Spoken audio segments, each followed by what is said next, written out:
To begin with, the Senate has lost a giant, a champion, a former member of this committee, who, though he went on to other jurisdictions, was one of the strongest advocates for American strength and American partnerships around the world, and peace through strength. And that's the late Senator Lindsey Graham of South Carolina. And so I'd ask all of us to bow our heads for a moment of silence in memory of Senator Graham.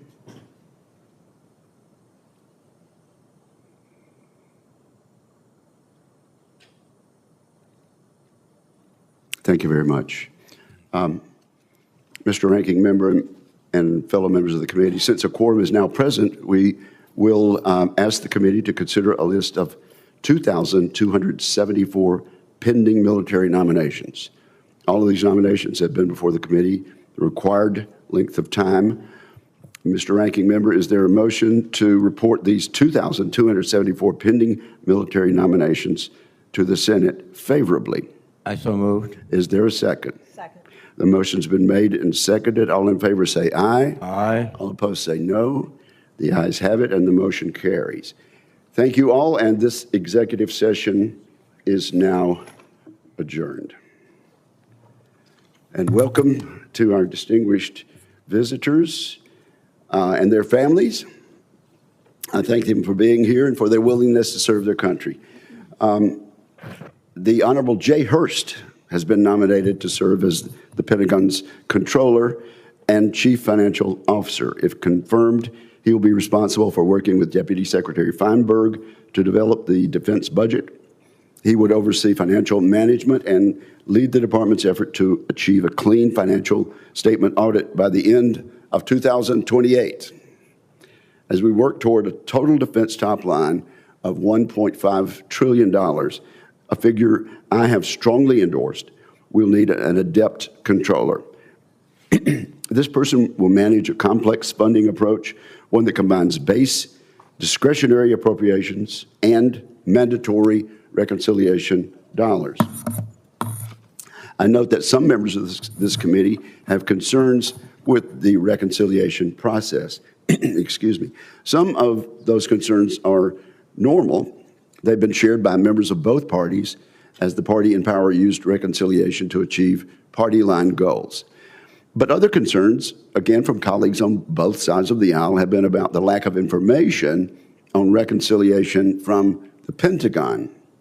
I acknowledge that there were problematic delays in apportionment and decision-making through the end of calendar year 2025. However, I think there has been a significant improvement in execution and information flow over the past 6 months, and I credit Mr. Hurst for his work on that front. We are not yet where we need to be, but we're headed in the right direction. So I think the committee is going to appreciate Mr. Hurst's commitment to continue providing all members of this committee with a full and free flow of information. Mr. Matt O'Malley has been nominated to serve as Deputy Under Secretary of Defense for Acquisition and Sustainment.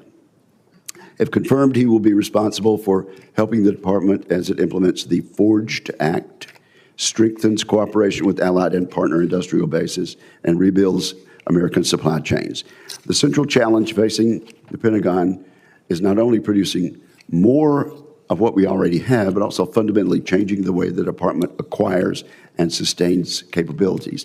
The United States must do so if we hope to prevail in a protracted fight against a peer adversary.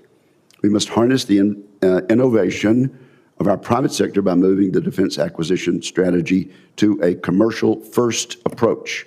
I look forward to hearing how Mr. O'Malley intends to drive that change. Dr. Eric Hernandez Baquero has been nominated to serve as the Assistant Secretary of the Air Force for Space Acquisition and Integration. In this role, he will act as an acquisition executive and as a senior architect for space systems across the Department of the Air Force. He will be responsible for delivering combat-ready space systems to the joint force and for integrating those weapons with commercial capabilities. The President's budget proposes to more than double Space Force investments in the coming fiscal year. Dr. Hernandez Baquero would also be responsible for stewarding the Space Force's sweeping transition to a new portfolio acquisition executive structure. I'm interested in how the Pentagon will continue to make our national security space capabilities resilient and proliferated, helping them face both kinetic and electronic attacks. And then Dr. Roger Mason has been nominated to serve as director of the National Reconnaissance Office. In this role, he will lead the acquisition, launch, and operation of the nation's space-based reconnaissance systems. These systems provide critical imagery, signals, and other information to the Department of Defense and to the intelligence community. If confirmed, Dr. Mason would help lead the office as it enters a new phase of intelligence data collection. The number of government and commercial satellites continues to grow rapidly. Consequently, we are collecting a dramatically increasing volume of data. We must use artificial intelligence effectively if we hope to manage, analyze, and deliver intelligence from these rapidly growing data sets. The nominee will also have to balance expanding commercial partnerships against the need to protect our most sensitive technologies and capabilities from our adversaries. So we look forward to hearing how Dr. Mason intends to meet these demands. With that, I welcome our witnesses and our guests, and I turn to my friend and colleague, Ranking Member Jack Reed. Well, thank you very much, Mr. Chairman. And before I make comments about today's hearing, I too want to recognize Lindsey Graham. Lindsey was a unique personality. I had the privilege of serving with him in the House, and then later he joined us in the Senate. He was an articulate, relentless advocate for our soldiers, sailors, Marines, airmen, and guardians. Many reasons for that. One is he himself served as an Air Force officer. He was the personification of a passionate patriot, and we miss him a great deal. Mr. Chairman, thank you again. Good morning to our witnesses. Congratulations on your nominations. I'd like to welcome you and your family members that are here. Mr. Hirsch, you are nominated to be Undersecretary of Defense Comptroller. You have been performing the duties of this position since August of last year. If confirmed, you would be the first Senate-confirmed comptroller in this administration. This committee cannot conduct meaningful oversight of more than $1 trillion of defense budget without a comptroller who is direct, forthcoming, and accountable to Congress. At this moment of financial issues in the department, some of the data is, let me say, unclear.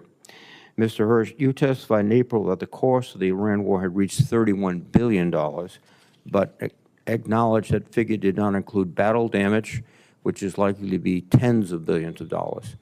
And I would ask for an updated accounting today. We have also received a supplemental request totaling $87.6 billion, of which $67.1 billion is for the Department of Defense. But not all of the funding is directly related to the operational cost of Operation Epic Fury. And I have serious questions about the details of that request, and I would appreciate more information. Similarly, the Department's FY 2027 budget request assumed an additional $350 billion in reconciliation funding for barracks repair and munitions and aircraft procurement, among other priorities. In my view, the outlook for another reconciliation bill is very dubious. Mr. Hurst, I want to know the Department's plan if that funding does not materialize. I would note that last year's reconciliation bill provided $150 billion to the Department of Defense and the National Nuclear Security Administration, but as of earlier this month, only $67.5 billion has been obligated. This committee needs to know whether the Department intends to obligate the remainder of that funding before September 30th, and I expect a firm commitment to receive regular updates on obligation rates going forward. Finally, on DHS reimbursements, since October 2025, the Department of Defense has provided more than $2 billion in support to the Department of Homeland Security. However, DHS has not reimbursed a dollar of that money, and the impact on military training rotations, exercises, and personnel accounts is significant and growing. I would ask for a clear answer on when you expect that reimbursement to arrive and how the department is mitigating the impacts in the meantime. Mr. O'Malley, you are nominated to be Deputy Undersecretary of Defense for Acquisition and Sustainment. This position has broad responsibilities for delivering timely and cost-effective capabilities to our warfighters, maintaining those capabilities over many decades, supervising the defense industrial base, and overseeing the modernization of our nuclear forces. It is a demanding job that requires extensive experience in the acquisition field. And I'm concerned that your background, primarily as an intelligence officer in the Navy Reserves and in investment management, does not provide adequate experience for this position. I would like to explain how you plan to prepare for this role. The multi-year procurement negotiations currently underway for key munitions are among the most consequential acquisition decisions the Department faces, and I'd like to understand your approach to accelerating munitions production, as well as your ideas for incentivizing industry to contribute more of their own resources to delivering these systems in greater numbers at speed. Dr. Mason, you are nominated to be the Director of the National Reconnaissance Office. Your background as the Assistant Director of National Intelligence for Systems and Resource Analysis should give you important familiarity with NRO's mission. The NRO is at an inflection point. For most of its history, the agency's primary customers were the National Security Agency and the National Geospatial Intelligence Agency. That is changing. The retirement of the Air Force's JSTARS aircraft has shifted the air and ground moving target indication mission primarily to the Space Force using proliferated satellites, and the NRO is now acquiring most of those systems on the Space Force's behalf. This is a significant expansion of the NRO's traditional role, and it raises real questions about mission focus and institutional identity. I want to understand how you would manage the NRO's acquisition role while ensuring the Space Force retains the command and acquisition authority the law requires, and what priorities you have for NRO in this rapidly evolving environment. Finally, Dr. Hernandez Baquero, you are nominated to be Assistant Secretary of the Air Force for Space Acquisition and Integration. Your experience in optical sciences and your experience at the NRO will serve you well in this role. However, I want to make sure your nomination will not create any perceived conflict of interest due to your previous employment, which overlaps much of the same Space Force ISR acquisition portfolio you would now supervise. Indeed, the Space Force's ISR budget is growing from $7 billion last year to $12 billion this year, nearly all of it in reconciliation funding.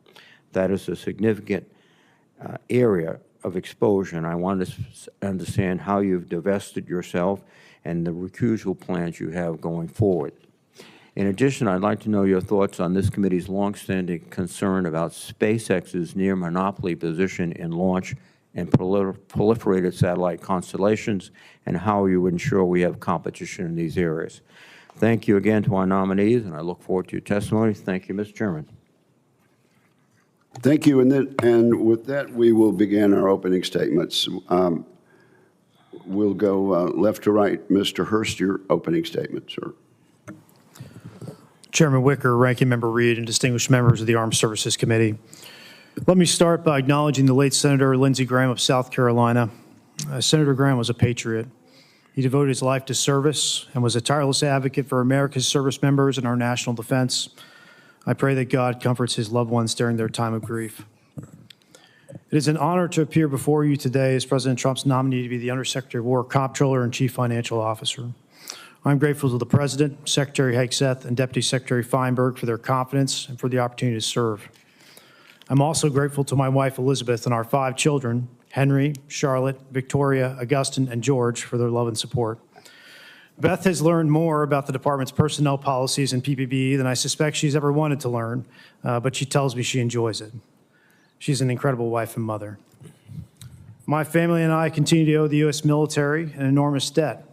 My grandfather, Sugar, attended college on the GI Bill after serving as a Marine NCO during the Korean War. My father, Sonny, provided my sister and I a middle-class upbringing as an Air Force officer. And I was fortunate enough to attend the College of William & Mary on an Army ROTC scholarship. Our military service made each of us better people, better fathers, and better citizens. Over the last 2 decades, I've been blessed with a great variety of assignments, from the JSOC Intelligence Brigade to the Office of the Speaker of the House. I've held an equal variety of positions in this administration. Since January 2025, I performed the duties of the Undersecretary of Defense for Personnel and Readiness, the Assistant Secretary for Readiness, and the Undersecretary Comptroller. I now serve as the Assistant Secretary of the Army for Manpower and Reserve Affairs. These positions are united by a common thread: my desire to improve the department as an institution to better protect the American people. If confirmed as Undersecretary Comptroller, I will focus on 3 main priorities. First, the department must pass a clean financial statement audit by 2028. We must prove our fiscal responsibility to the American people. As the PTDO Comptroller, I advanced a new audit strategy, helped create the Joint Task Force Audit, and hired an incredible audit leadership team. If confirmed, I will continue this work with the talented service comptrollers to drive towards a clean opinion. We will focus our resources on the largest vulnerabilities in our financial statements and apply artificial intelligence to expedite testing as we consolidate systems and apply controls.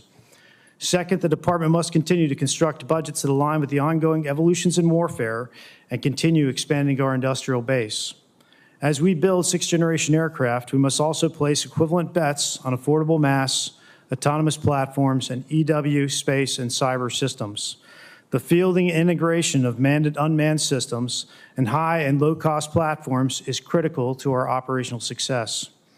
Third, I will focus on improving financial management systems and processes across the department. The Department of War manages one of the most complex financial enterprises in the world.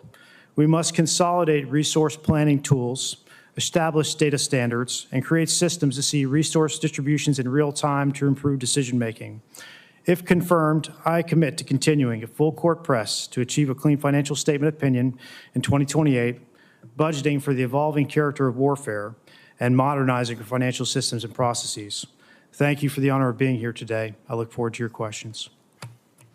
Thank you very much, Mr. Hurst. Mr. O'Malley, you're recognized. Thank you, Mr. Chairman, and please allow me to pass along my condolences to the family, friends, and colleagues of Senator Lindsey Graham. May the perpetual light shine upon him. Chairman Wicker, Ranking Member Reed, and distinguished members of this committee, good morning. Thank you for the opportunity to appear before you today and for your consideration of my nomination to serve as Deputy Undersecretary of War for Acquisition and Sustainment.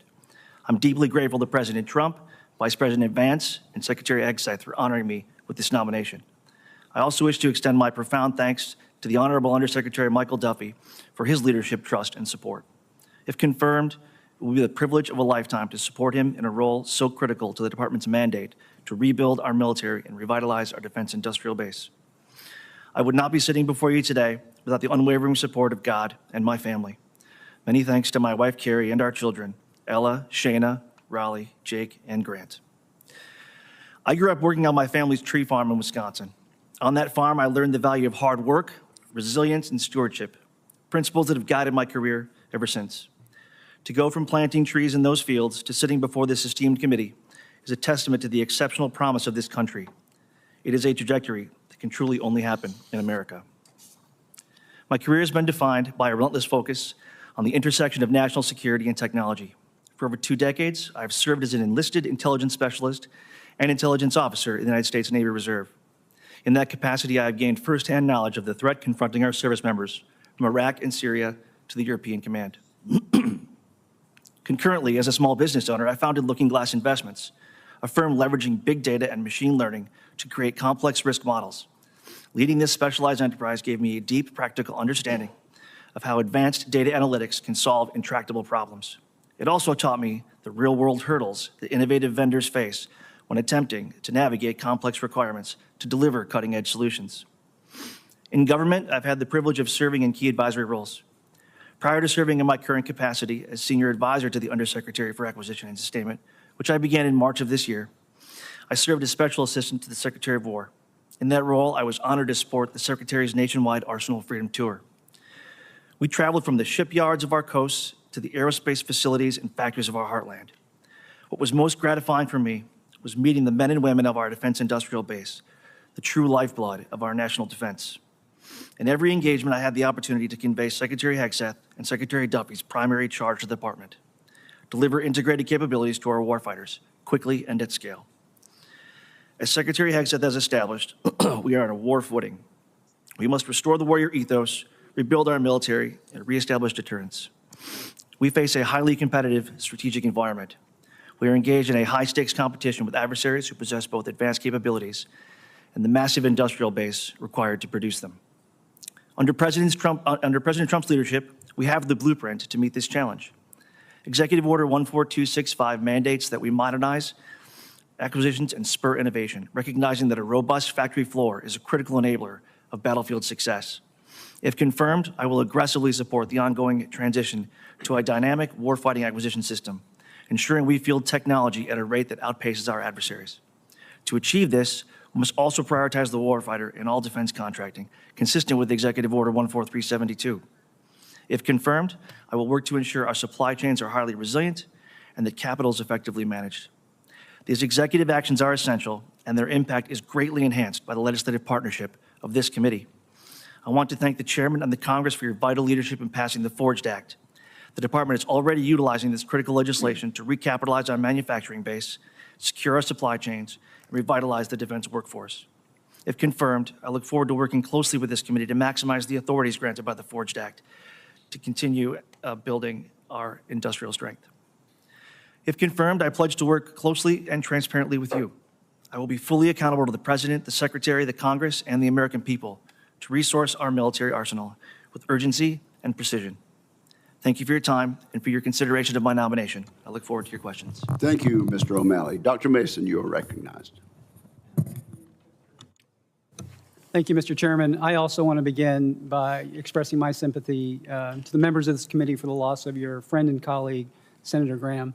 Senator Graham was a stalwart for the defense intelligence enterprise, and his leadership will be deeply missed. Chairman Wicker, Ranking Member Reed, and distinguished members of the committee, thank you for the opportunity to appear before you today to consider my nomination to be the Director of the National Reconnaissance Office. I want to thank President Trump and Secretary Hegseth for their trust and confidence in me to return to government service and fulfill this important national security position. Family is my bedrock, and I'm grateful beyond words for their support, their sacrifice, and unconditional love. First, I want to thank my parents, who instilled in me the importance of being accountable, the value of hard work, and the promise of education. I'm most grateful to my remarkable wife of 30 years, Colleen. She inspires me every day and sets the example of selfless service to our family. Together, we're incredibly proud of our three children, John, Joseph, and Caroline, who are just now beginning their own lives based on those same values. I was born only a few miles from here in Alexandria, Virginia, and have since been a lifelong resident of Virginia. Growing up, my parents pressed the importance of education with my sister and I, and we became first-generation college graduates. For me, applying science to solve hard problems was the passion for learning. This drive resulted in earning a PhD in engineering physics from the University of Virginia, which gave me a strong base to begin a career in national security. In my first job after graduate school, I led teams to develop and deploy remote sensors into a global system linked by satellites for national security missions. Simply put, I fell in love with the mission and devoted the next 32 years of my career serving it in both industry and government. Over these 3 decades, I honed my leadership experience, skills, and abilities to enable me to bring the right leadership at this moment in time to the National Reconnaissance Office. As president of a space and intelligence business, I led a multi-billion-dollar organization with over 4,500 employees that provided advanced manufacturing, products, services, and solutions for every phase of space-based missions.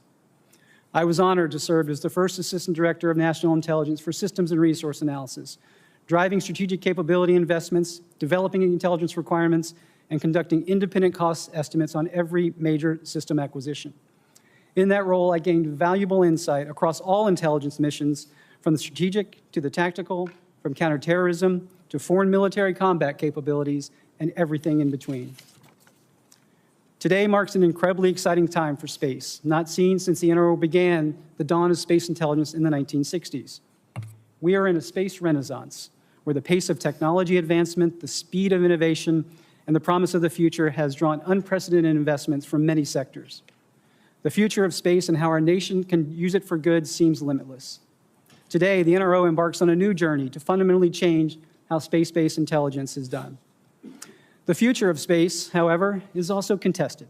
Adversaries are in a race to build their own capabilities, including counter-space measures capable of denying our nation's critical space missions. If confirmed, my priorities will focus on elevating NRO's strengths and emphasizing three major areas. The first, accelerate the next-gen space architecture that integrates proliferated and exquisite capabilities to produce integrated intelligence data at mission speed. The second, enable NRO to push the leading edge of space technology and innovate even faster. And the third, ensure enterprise-wide resilience from space vehicles to the ground and everything that connects the agency. These priorities will only be achieved with a vibrant, mission-focused workforce and critical strategic partnerships. The NRO workforce is the heartbeat of the organization and demands the full attention of its leadership to attract, develop, grow, and retain its world-class talent. To deliver success, NRO's strategic partnerships with the military, intelligence agencies, and our allies are essential. And we must continue to work closely with an expanding industrial base. All of these relationships must be built with strong communications, transparent processes, and a spirit of problem solving. Chairman Wicker, Ranking Member Reed, and distinguished members of the committee, I conclude these remarks by giving you my commitment that, if confirmed, I will bring the very best of my energy and skills in service to the nation to lead the NRO with the strength it deserves and the future vision it demands. Thank you for your time today, and I look forward to answering your questions. Thank you, Dr. Mason. Dr. Hernandez-Becerra. Good morning, Chairman Wicker, Ranking Member Reed, and distinguished members of this committee. I want to first express my deepest sympathy to all who mourned the recent passing of Senator Lindsey Graham.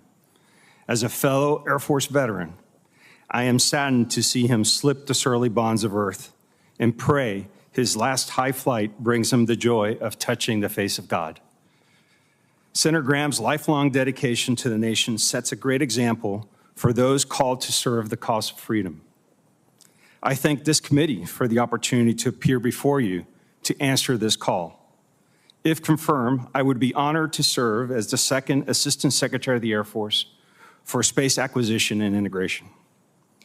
This opportunity is only possible by the grace of God and His divine providence. I humbly thank President Trump, Secretary Hegseth, and Secretary Mink for their trust and confidence in me. I am eternally grateful to my family, friends, and colleagues who supported me through 36 years of military service in the Air Force and executive leadership in the space industry. Most especially, I thank my wife, Kimberly, and my sons, Curtis and Nathan, who deserve recognition for their steadfast love and patriotism. It is this love and patriotism that brings us here today. Our nation faces rapidly growing threats in and from space. Adversaries are increasing their anti-satellite capabilities, attempting to deny our freedom of action in space. Additionally, adversaries seek to hold our homeland at risk with advanced space-enabled weapon systems designed to evade our defenses. To counter these threats, we must move quickly to seize the opportunities made possible by the most innovative and productive industry in the world. To do so, if confirmed, I will focus on three priorities: space acquisition reform, mission integration, and the acquisition workforce. I am excited by the acquisition reform that the Department and this Congress have started. If confirmed, I will further the implementation of these reforms by optimizing work for speed, harnessing commercial innovations, adopting new business models, and focusing on mission outcomes. I have done this as a military officer and as a business leader, and it works. If confirmed, I will codify this approach in acquisition strategies and implement change through good execution of space programs, emphasizing technical expertise, sound risk management, agile processes, and mission-driven operational support. These changes will foster a culture of excellence and innovation critical to mission success. In recent years, progress has been made in making space acquisitions nimbler, through the development of smaller satellites and modular software-driven architectures. Such architectures can be fielded faster and at lower unit cost, but they create significant integration challenges, as no single system can perform the full mission. If confirmed, I will drive mission integration by validating capabilities end-to-end early and often, taking advantage of the new mission-aligned portfolio acquisition executives, PAEs. If confirmed, I will also establish key mission threads, such as PACE-enabled kill chains, to close gaps, increase efficiency, maximize capacity, and ensure interoperability. Finally, if confirmed, I will partner with stakeholders using the authority that Congress established as chair of the Space Acquisition Council to ensure architectural alignment across the space enterprise. None of these efforts are possible without the professionalism of a talented acquisition workforce. In my experience, we lose talent when people are not empowered with decision authority and are shackled by red tape. If confirmed, I will champion initiatives to revitalize and sustain a vibrant workforce. These include promoting a mission-first culture, proactively managing careers, enhancing training and education, and ensuring programs are staffed with the right people in the right job. Finally, if confirmed, I will personally coach and mentor every PAE, modeling the behavior I expect from them. In the end, the acquisition workforce needs to be recognized for the essential warfighting function they perform. In summary, if confirmed, I commit to advance space acquisition reform, energize mission integration, and revitalize the workforce, working closely with Congress to accelerate delivery of innovative space capabilities to the warfighter. Thank you, and I look forward to your questions. Thank you, Dr. Hernandez-Becerra. In paying tribute to my friend Senator Lindsey Graham, you quoted a few words from High Flight by John Gillespie McGee, Jr. That is a special poem to me and to many of my fellow service veterans, and I thank you for doing that and commend that work of literature to everyone listening. I'll now ask you a series of standard questions this committee poses to all civilian nominees. And please just answer yes or no.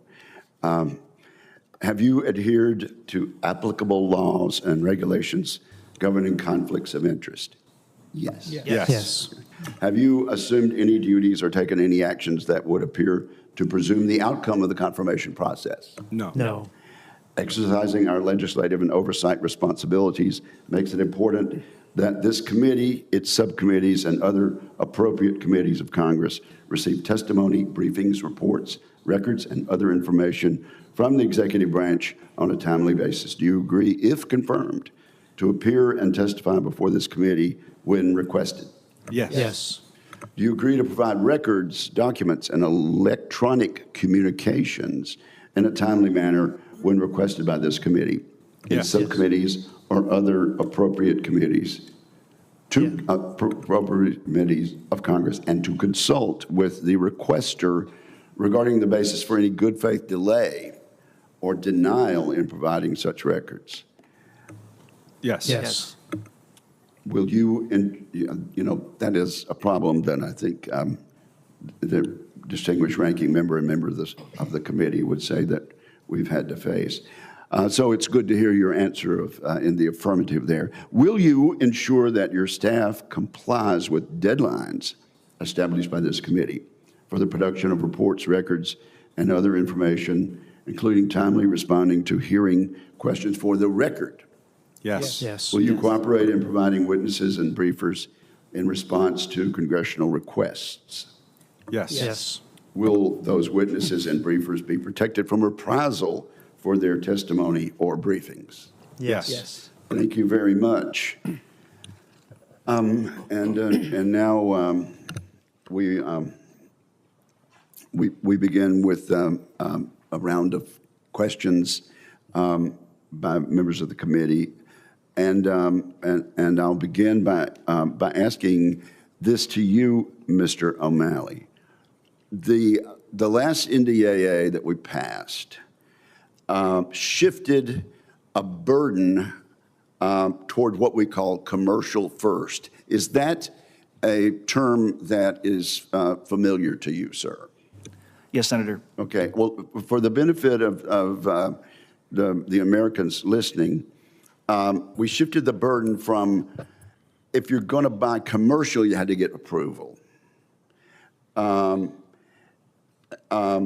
to requiring approvals if you're not going to buy commercial. So if you're going to buy commercial, you don't have to have prior approval anymore.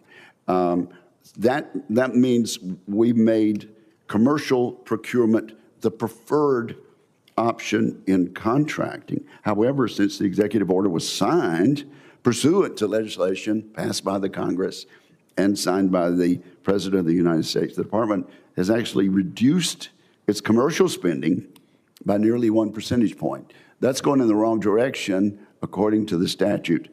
So how would you make sure commercial first is taken seriously and actually is implemented according to statute?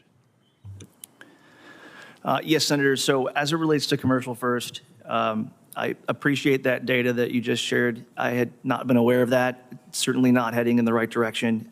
We know from the discussions of commercial first that we need to work with the services to accelerate the adoption of commercial first solutions.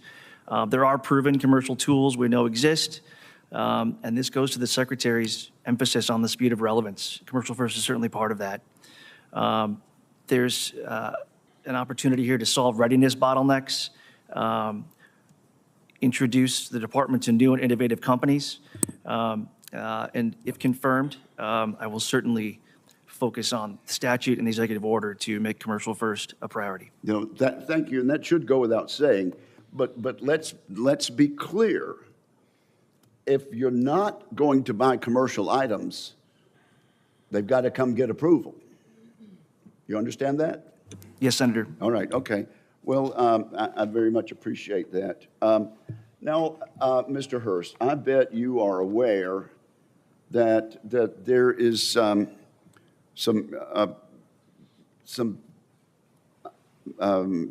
dissatisfaction on the part of Congress about the slow rates of obligation of funds provided for in reconciliation.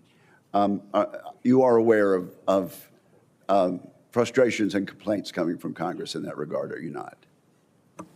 Yes, Chairman. And so how do you propose that we resolve that problem and that frustration? Well, Chairman, let me first start by saying that I think the reconciliation bill that this Congress passed has been incredibly important for the Department of Defense. Thank you. And when we did our posture hearing with the Secretary here in May, I believe our obligation rate was around $25 billion. And from what Senator Reid said, I think now we're above 67. So I think that reflects the Department's commitment to accelerate the obligation of these funds. And while I'm not in the position of comptroller right now, and I can't give you a current total, that figure alone suggests to me that the department is committed to obligating these funds. Okay, and so do I understand your position to be that the department understands this, that you are moving in the right direction, and that you're going to continue to provide members of this committee and members of the Congress with full and free flow of information in that regard? Yes, Chairman, and before I left the position of PTDO Comptroller, I was working with the services to create some visualization tools which would accelerate the gathering of this data, which would make it easier to share with Congress. Okay, and then, Dr. Mason, we're running out of time, but you're going to have to, as I said in my opening statement, balance expanding commercial partnerships with the need for keeping sensitive technologies and capabilities away from our adversaries. That's a balancing act. How do you intend to meet these demands? And Chairman Wicker, the heart of that question is really in the next-gen architecture that is composed of both proliferated and exquisite technology, the exquisite being more reference to the national technical means that you reference in that regard. We have to do both, and to do both, the commercial element of that is essential. It is now integrated part of the architecture. And so as you embark in that, the security to protect secrets, whether those are born from how you use the commercial or the exquisite capabilities, are really the same, and something, looking from the outside in, NRO has done a remarkable job over in the past, and I certainly will be committed to do the same in the future. Well, thank you very much. As the three of you know, I mentioned those matters in my opening statement. The fact that I asked my questions about them is it consists of a foot stomp about the importance of those matters. Senator Reid. Thank you very much, Mr. Chairman. First, Secretary Hurst, I must commend your children for their poise and patience, all of which is attributable to your wife, I'm sure. But with that as an introduction, we have had problems getting information from you and from the Department of Defense. For example, in March, I asked for information on the course of the operations in Iran, and my staff followed up numerous times. We received a response on May 11th from the Assistant Secretary of Legislative Affairs that referred me to your testimony, but during those hearings, you didn't provide details and said you'd get back to the committees, and then your nomination intervened. So our staff has been asking consistently for this information, and I don't think we're alone in being frustrated. If confirmed, do you commit to respond rapidly to my existing inquiries and also additional inquiries going forward? Mr. Ranking Member, I'm a former congressional staffer. I believe in Congress's oversight role, and if confirmed, I will work with this committee to provide the appropriate data and answer your RFIs. Yeah. I can't emphasize enough, and you know from your position, if we don't know what is going on, then we're not in a position to make judicious decisions. So it's absolutely essential. And this has been a consistent hallmark, I think, of the department, not giving us the information we're legally entitled to in a timely fashion. So thank you. Mr. O'Malley, what do you see as the main levers that DOD can use to get industry to invest more of its own money in expanding production and self-funded research and development? Mr. Ranking Member, as an incentive to industry to increase their R&D spending, I certainly believe the multi-year procurement authority that this committee in Congress has given has been very helpful and will continue to be helpful. R&D, and if it's okay to say, I'd like to add facilitization costs as well. This has been a powerful lever to drive down unit costs, expand industrial capability, and work on securing our supply chains. It gives the defense industrial base stability and predictability, so they can continue to make those investments. It's a long-term demand signal for them. And it also allows suppliers to make larger capital commitments throughout the process. One of the question is that there is a debate about defense contractors' stock buybacks, particularly in situations where they're not meeting budget and cost. What's your opinion on that? Mr. Ranking Member, I certainly believe that taxpayer dollars should be used to deliver combat capability, not for financial engineering. As it relates to this, the department needs to be a tougher customer. Contractors should not be prioritizing stock buybacks or bonuses. And this is an accountability question, and we need to get after that up front. The President expects capability to be delivered to the warfighter fast and at better cost. And if confirmed, this will certainly be a priority. Thank you. Dr. Mason, we're in a transition, as you indicated in your testimony. The JSTOS used to be the most significant air and ground movement target indicator system we have. Now that's moving into space. Space Force has operational command and control, but NRO is doing a great deal in terms of acquisition of the space, the satellites, et cetera. Are you worried that NRO might become too operationally focused on near-term Space Force requirements? Ranking Member Reid, first of all, thank you for taking the time to visit. I appreciate that very much. Let me start by saying that the relationship, the coordination between the United States Space Force and the NRO is essential. It's the cornerstone for space dominance for the nation. At the same time, the roles and responsibilities are quite clear. Space Force organize, train, and equip. NRO provides space-based intelligence for the IC as well as the warfighter. When I look at, from the outside in, what has occurred in terms of the moving target indicator, first ground, then airborne, I view it as actually a lesson in good government. In terms of the GMTI, the ground MTI, that was a case where the department took some existing technology that was being developed by the NRO, and then instead of starting a brand new program, adapted that technology, which would have been far cheaper, and we certainly got it on orbit a lot quicker. AMTI, as I understand it, takes us to the next step. That's actually being procured by the Space Force on a recent announcement they made. So to me, this is a good progression of good government decision in terms of taking strengths and moving them into areas where they should be done by the military. Thank you.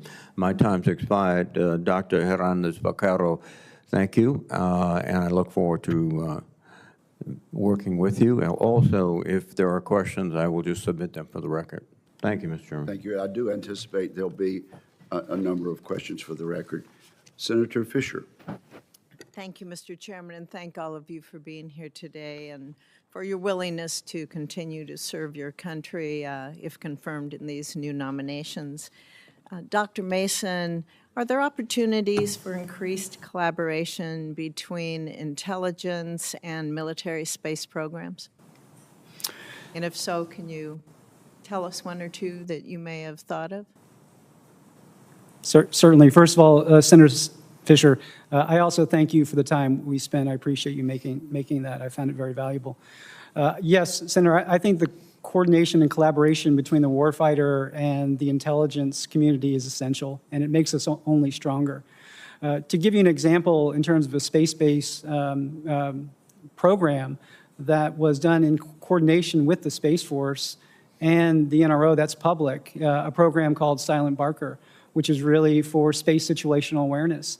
And again, it follows the same pattern as the moving target indicator, starting with some strengths that the NRO had in terms of developing these type of spacecraft, and instead of developing a whole new system, applying resources that were very clear which were coming from the department versus which was coming from the National Intelligence Program, and then using those resources to great effect to produce a system that arguably is going to serve the nation in that regard. So to me, that's a good example of good government. I think it's extremely important that work continue with Space Force to ensure that we have that smooth transition of these new capabilities to our warfighters. So thank you for that. Over the last decade, we've had a pretty big revolution in commercial space imagery capabilities, and NRO has been able to take advantage of that through various contracts. It's been especially helpful to our combatant commanders. I understand NRO has finite resources, but I would caution against deprioritizing these programs in future budget requests. If confirmed, will you commit to working with me and this committee on addressing this issue? Yes, Senator, I will. And thank you. We spoke about that some in our conversation in my office, and I think it's extremely important that we address it in the future. Dr. Hernandez Vaquero, I appreciated your influence on acquisition reform in your opening statement, but transformative reforms require more than updating the statutes and regulations that govern the department's acquisition processes. The underlying acquisition culture needs to change as well so that contracting officers are encouraged to really use those new authorities that they've been given. Which acquisition programs concern you the most as you look at that from a cost, schedule, or even a technical risk perspective? Senator, thank you for that. And absolutely, I 100% agree with you that we cannot just rely on statutes and policy documents to really change the culture. We need the people to exercise a new way of doing business every day, which is why I'm excited about the reorganization around the portfolio acquisition executives, where they will now be resourced with cross-functional teams and have authority over those teams to employ the right contract strategies across all programs. I'm mostly concerned about our legacy acquisitions that have been ongoing for a number of years. And if confirmed, one of the first things I'll do is review the progress, what's remaining to be done in those legacy acquisitions. Those are the ones that are going to be encumbered the most because they weren't born with the new digital engineering techniques. They weren't born with the intent to integrate into these hybrid architectures. And so that would be the area that I would be most concerned about. Yeah, there's, I think, a lot of room to improve that accountability in those major acquisition programs. So I hope that we will see some improvement in the delays that we experience. Although I am a proponent of also taking managed risks, I'd say, in order that we can move faster. We have to move faster. Mr. Hurst, I also appreciated our discussion last month on the department's path to achieve a clean audit by the statutory deadline of 2028. I was encouraged by your remarks.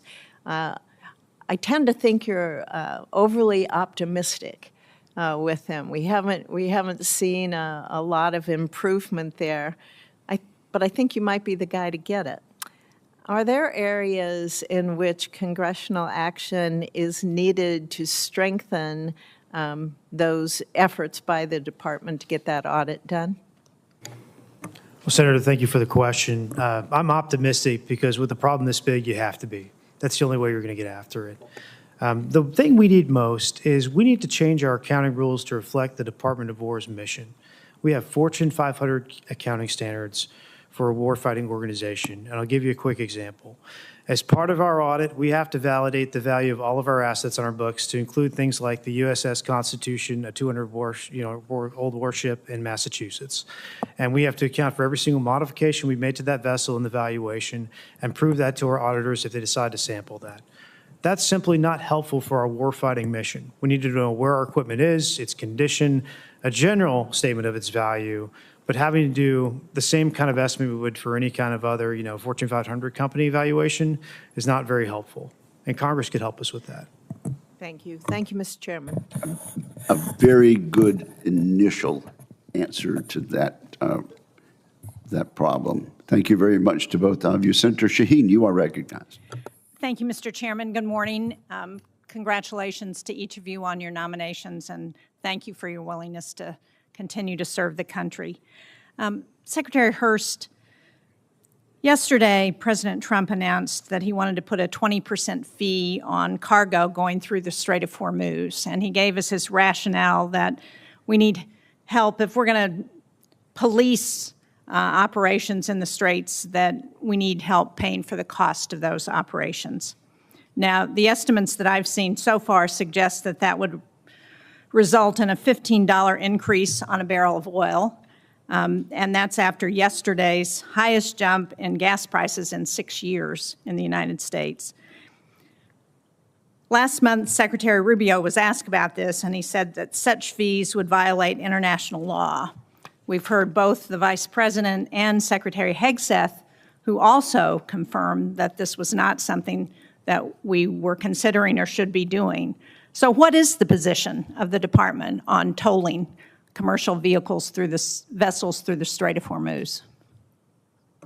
Senator, I appreciate the question, but this just falls well outside my expertise or knowledge. So we can take that for the record for the department, but I can't give an answer today.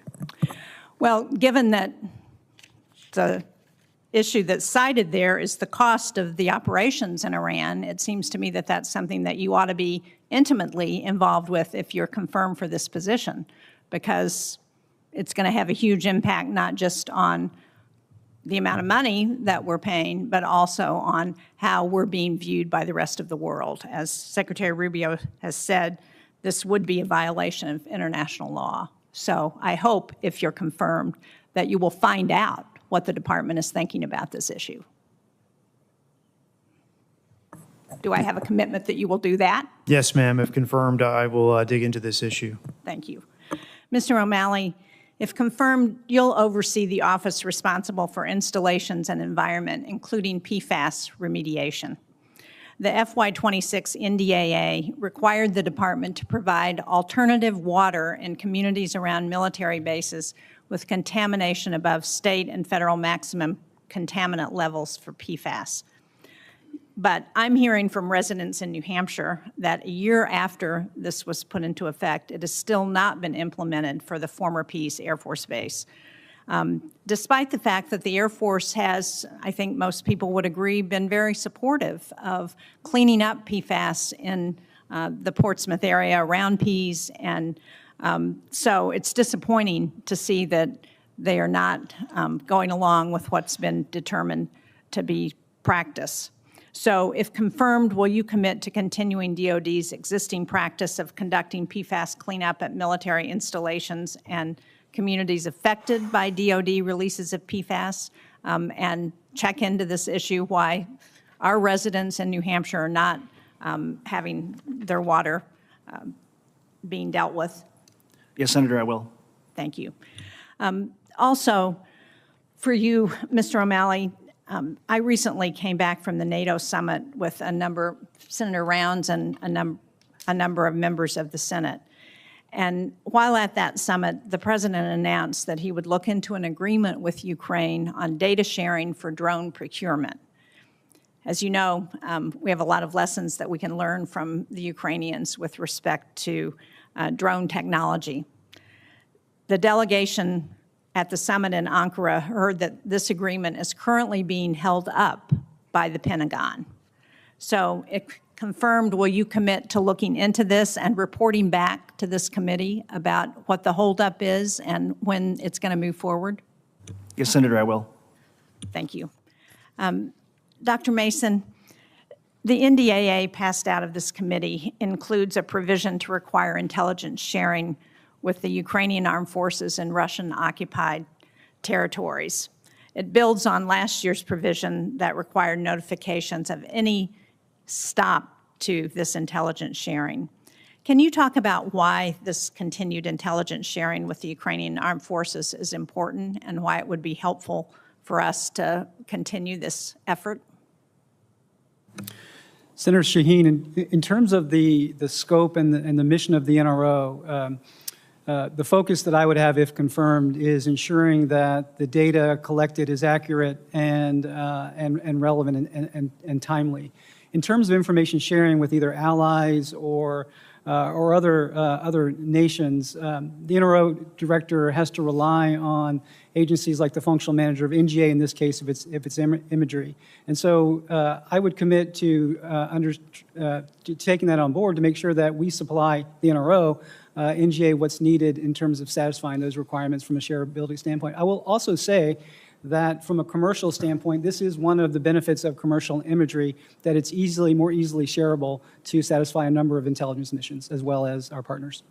Thank you. Thank you, Senator Shaheen. Senator Rounds, you are recognized. Thank you, Mr. Chairman. First, let me just thank all of you for your service to our country. Mr. O'Malley, I'm going to ask you a question that I normally wouldn't ask, except for the fact that I think it's been brought up that specifically it's technical in nature, but it's one that I think we want to bring attention to. The Portable Intermittent Fault Detector, or PIFID. This is an aircraft wiring tester achieved authority to operate on the F-35 program in 2020. Over the last 6 years, the PIFID has been used only to respond to action requests and have resolved over 90 aircraft wiring problems, including returning grounded aircraft to operational status. According to the Department of War and GAO data, the PIFID has increased readiness by more than 50% on every aircraft wiring system that has been applied to. A GAO report identified that 3 out of 4 F-35s are not mission capable. As it pertains to the F-35 aircraft wiring intermittent faults and no-fault found tests, results are of significant concern to this committee due to there being 3 variants of this aircraft with 47 different wiring configurations. If confirmed, will you work with me and the committee to determine why the PIFID has not been fully adopted and industrialized as a standard piece of support equipment across the F-35 program, and to establish a deadline for the adoption and deployment of the PIFID to F-35 maintainers to improve the readiness and sustainability of this critical weapons platform and to facilitate its deployment? Like I say, technical in nature, but pretty important. Yes, Senator, and thank you for meeting with me to discuss 3D printing and the South Dakota School of Mines. I appreciated our time. If confirmed, I would welcome the opportunity to work with you on this issue and this committee and the Joint Program Office to examine specific engineering, funding, and bureaucratic barriers that have limited PIFID across the F-35 program. This has been recommended not just by the committee, but by the Pentagon in general. It needs to be implemented. The supplemental sent to Congress includes much-needed funding to replenish munitions and cover operational costs. It does not include a request for military construction funds. While the department should review its CENTCOM footprint and possibly reposture for the current threat, I am concerned that not seeking military construction in the supplemental will drive the cost of rebuilding CENTCOM's infrastructure and presence into future base budget requests that will already be crowded with military construction requirements to support the bed down of the B-21, the F-47, Sentinel, and other emerging weapon systems.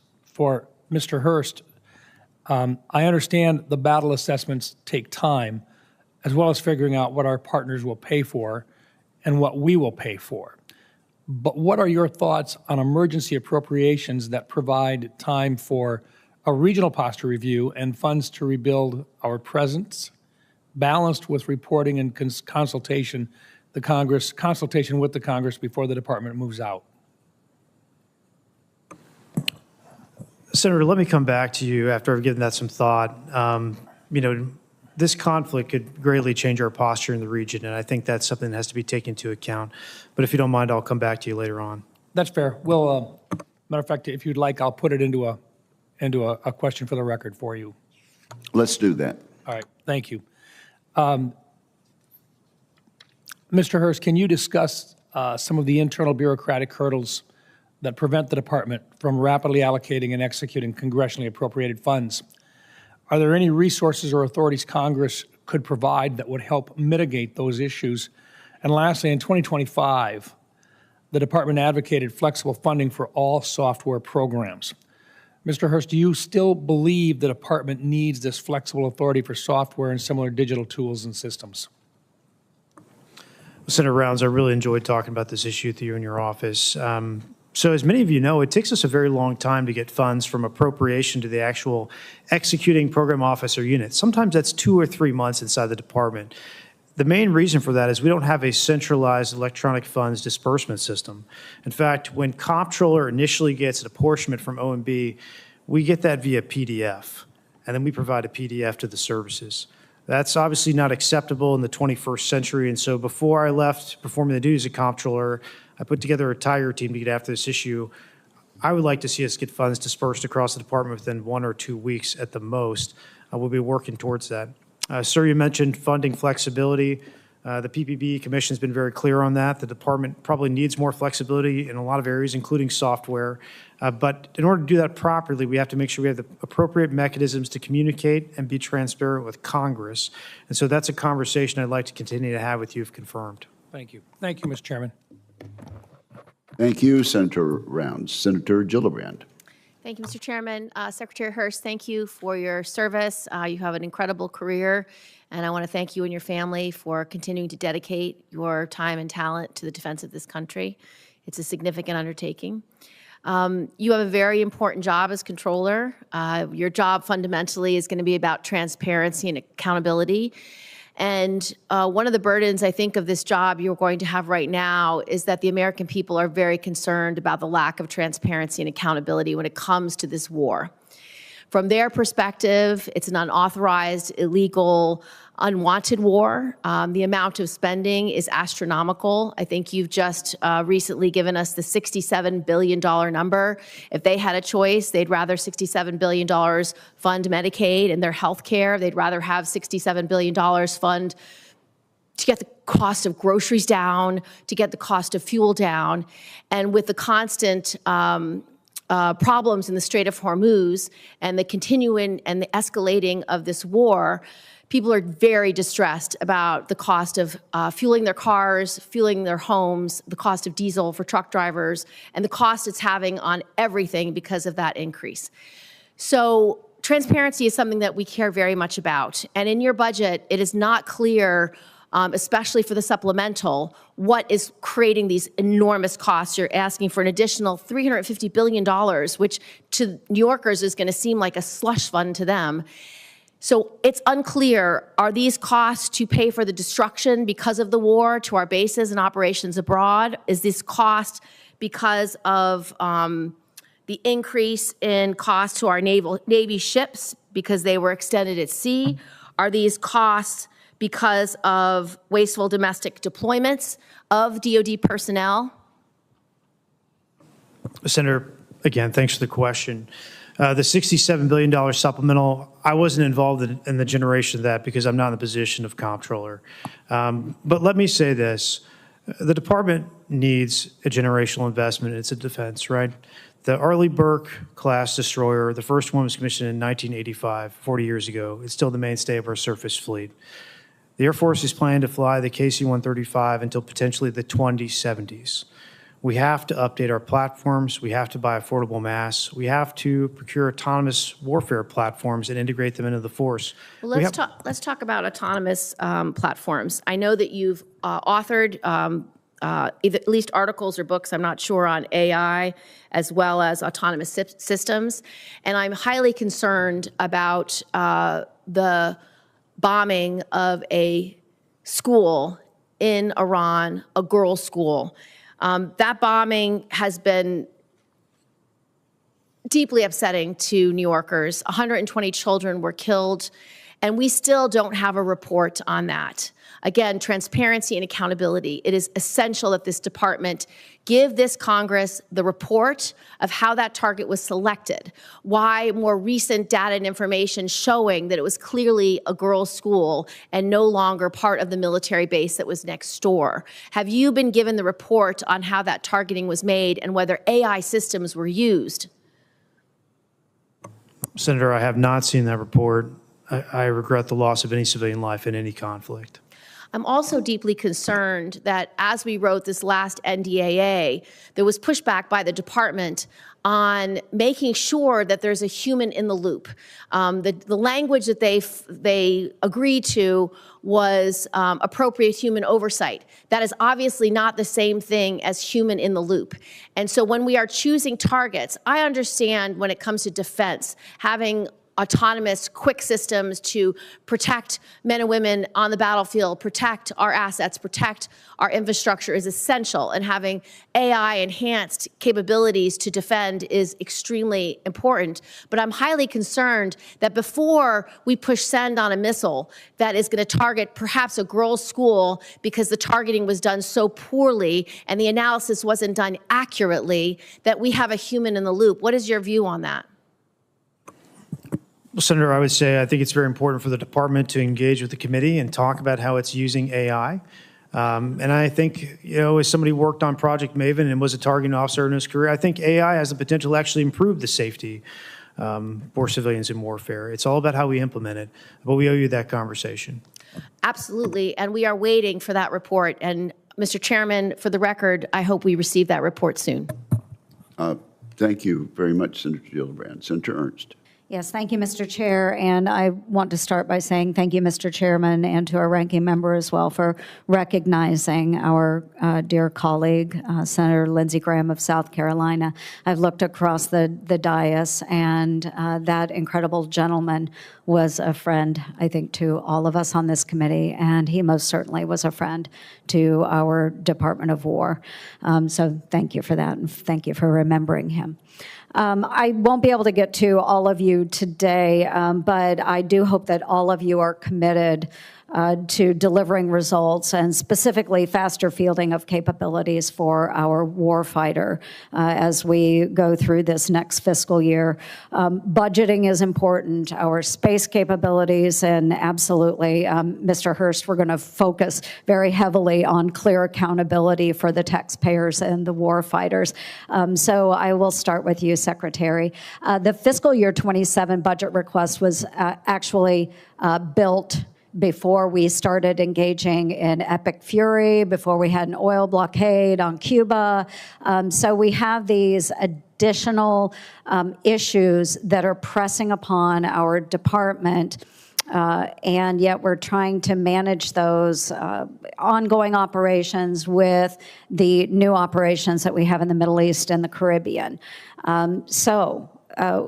With the ongoing operations, we're doing modernization, we're developing munitions, we're replenishing systems that have been destroyed. So, Secretary, is the fiscal year 27 budget sufficient to cover these demands? Very simple.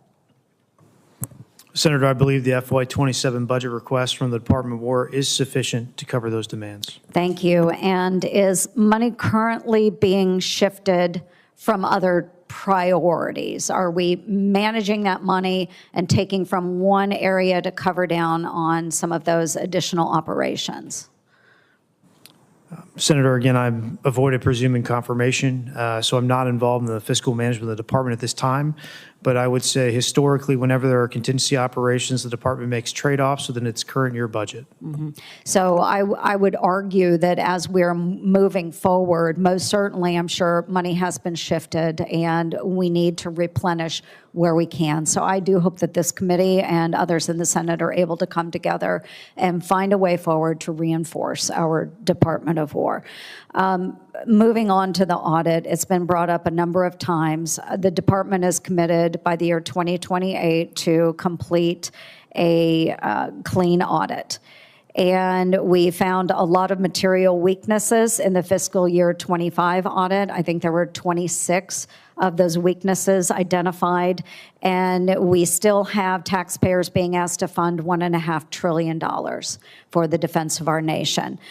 So what specifically, and this is coming from an old auditor. I started my elected career as an auditor, mind you, for a very small rural county in Iowa, but as an auditor. So what specifically has changed in your approach to completing a clean audit?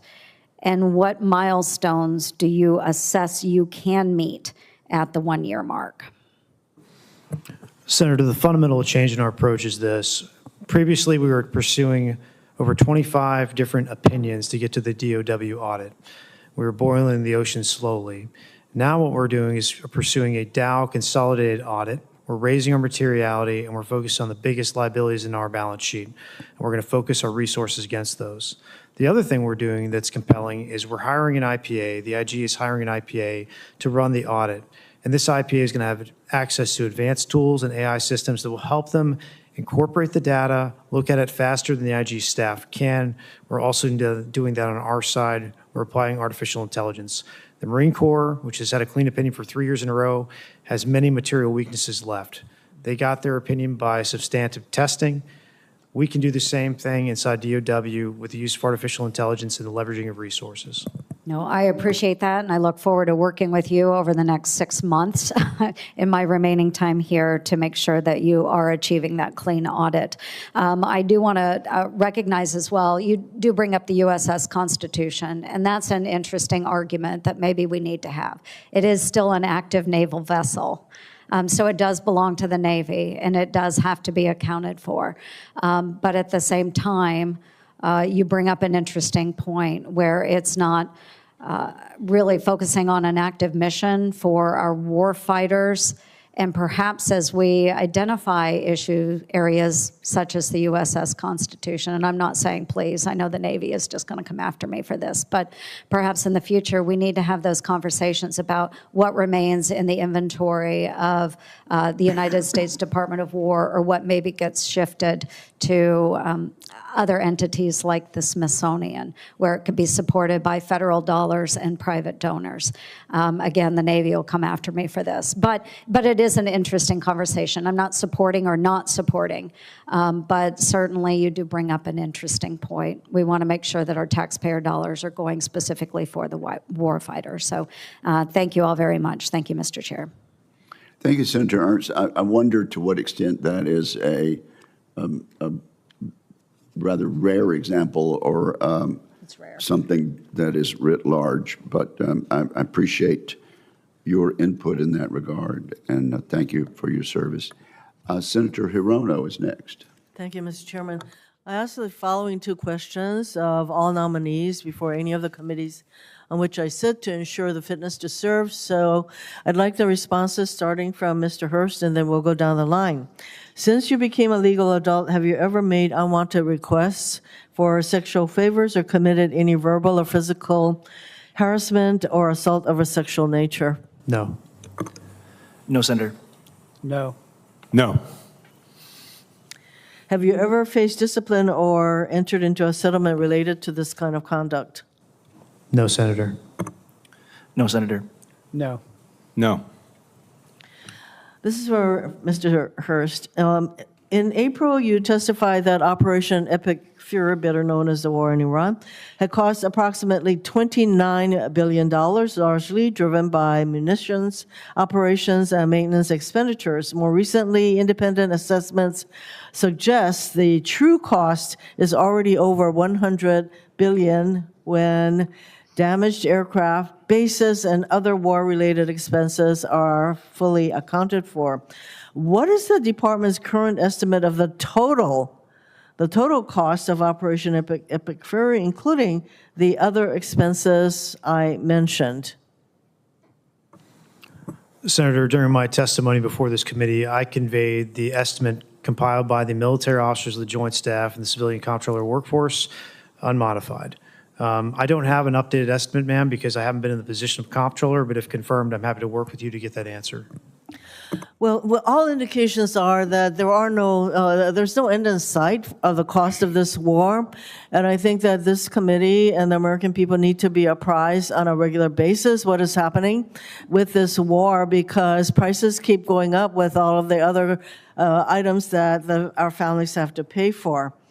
And I'd ask you, how do you expect that these costs are being absorbed by the services, and how are you assessing, or how will you assess the impact that this additional spending has had on readiness? At some point, the cost of this war is going to impact readiness, i.e., we have ships in the Middle East. They've been there for months.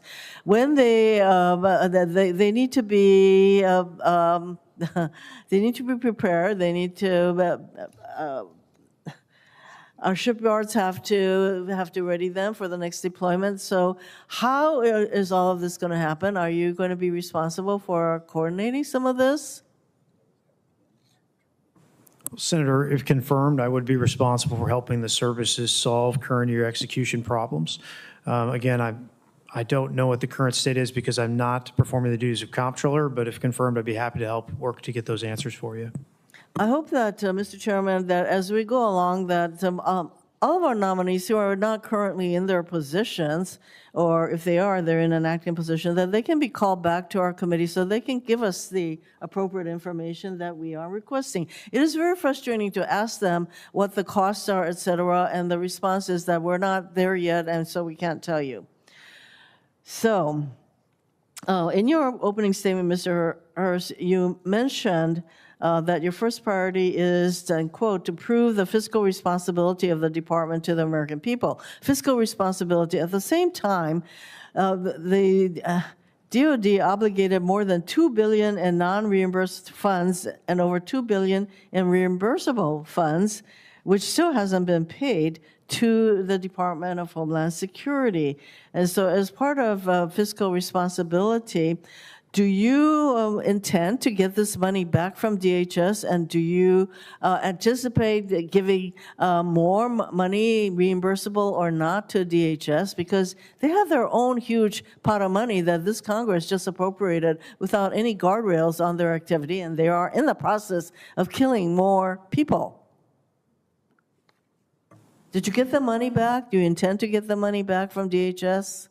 Senator, when I was performing the duties of the comptroller, I signed a memorandum of agreement with DHS for reimbursement, and I held several meetings with DHS leadership about reimbursement.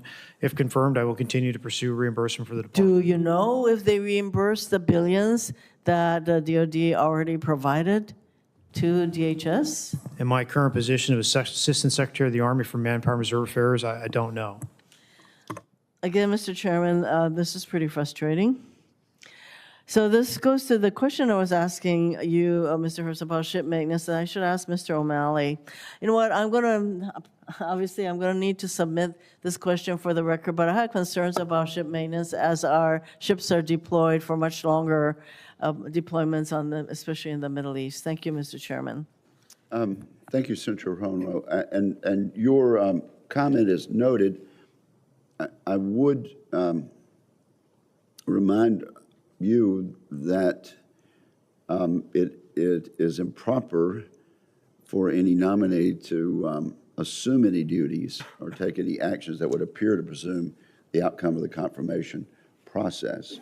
And so that's a question that we always ask, and we very much mean it. So there is a balance there, and I can appreciate your opinion in that regard. We now move to Senator Scott. Thank you, Mr. Chairman. First off, thank each of you for being willing to serve. Congratulations on your nominations. So, Secretary Hurst, let me start with you. My question was all going to be, or the beginning for you was going to be about what Senator Ernst brought up. How do we get these audits done? It makes no sense. I mean, I'm a business guy. I couldn't erase a dime if I couldn't do audits. So, do you feel comfortable that this is going to get done? Senator, I'm confident we can do it. I have a lot of faith in the comptroller workforce and service comptrollers. It is a tremendous effort. It will take a new approach. Okay, thanks. Mr. O'Malley, the government of Communist China has decided to be our enemy. What I've never understood, I've been up here 7.5 years, is why our military continues to be dependent on Communist China for anything. When they come up here, we're buying our drones from them. Even today, we still buy computers and all sorts of stuff, TVs, all sorts of stuff that we use. We're completely dependent on them for generic drugs, which they could stop giving to us any moment. So, what's your strategy to stop buying all this stuff from Communist China? We're spending a lot of this money in the military because they want to be our enemy, and then we're buying stuff from them. Makes no sense to me, and it doesn't seem like the change is happening very fast. Yes, Senator, China is clearly our number one adversary. As it relates to the supply chain, we need to do a better job of illuminating the supply chain and systematically identifying, targeting, and decoupling from China. I think we need to continue to deploy the advanced supply chain tools that we've been working with to gain, multi-tier visibility with no choke points. And of course, we also need to reshore these capabilities as quickly as possible, and it will certainly be a focus if confirmed. So is it going to happen? I mean, everybody, in the last 7 years, everybody comes up and says, yep, we're going to do this. But is somebody going to do it? So, Senator... It's not happening. I mean, as far as I can tell. So the department recently released the 1260H list about the technology of Chinese military, identifying, isolating adversarial military influence. That strikes me as a good first step, and continuing to emphasize decoupling from China.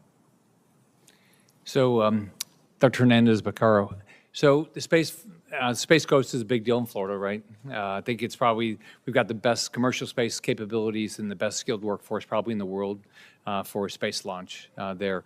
Can you talk about why this is important to the Department of War? Yes, Senator, hailing from the great state of Florida and having spent my time at the Space Coast, I absolutely agree with you. It's essential. Our launch capacity is the best in the world, and we need to continue to maintain it and increase it. We need more capacity from our launch facilities in order to fill out the hybrid architectures. We're generating and developing more satellites than ever. That's seen in the proliferated architectures that we're deploying, and that puts a lot of demand on the spaceports. So it's absolutely essential that we maintain and we grow that capacity. Right. And if confirmed, I will work with department stakeholders to ensure that we do that. All right. Thank each of you for your commitment.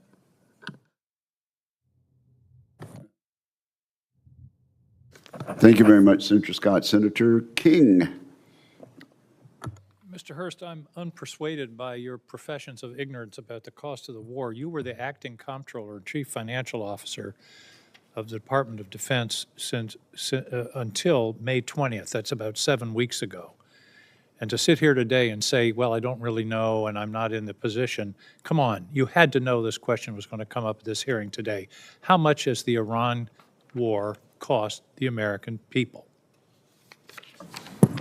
Senator King, I will give you the same answer I gave you during the posture hearing, that it was $29 billion at the time I left the position. If confirmed, I'm going to work with this. Does that $29 billion include damage to facilities and assets in the region? No, Senator. That estimate did not include military construction. Again, we don't know what the posture is going to be.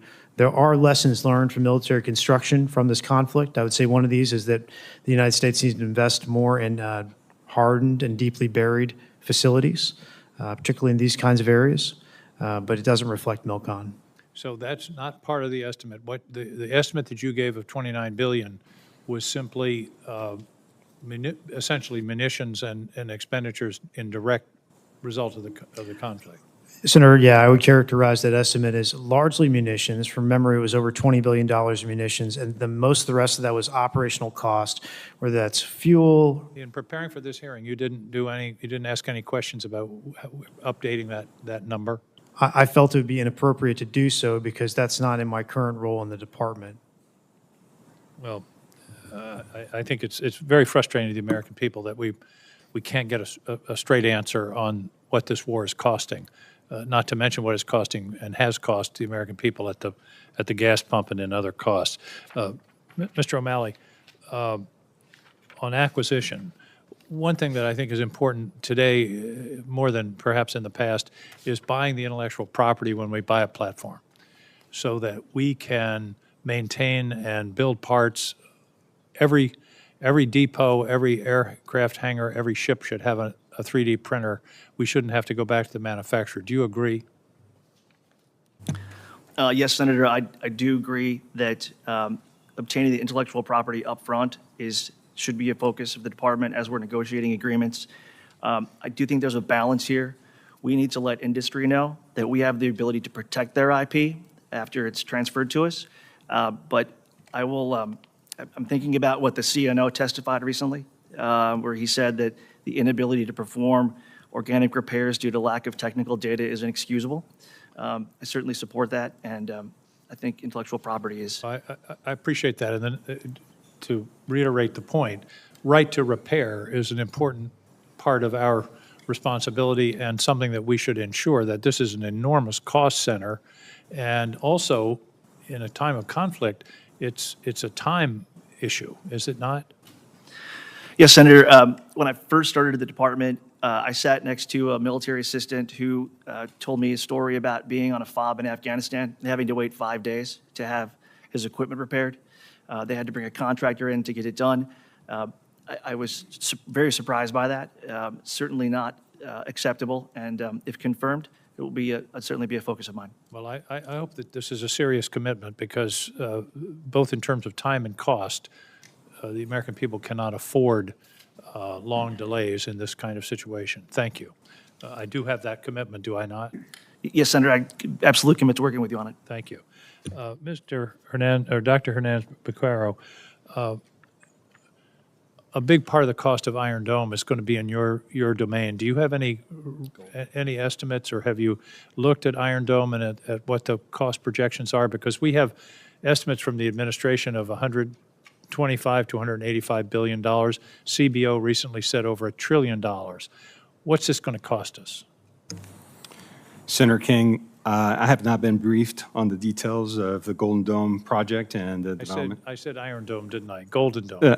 Yes, Senator, but it was started as that, and so I appreciate that.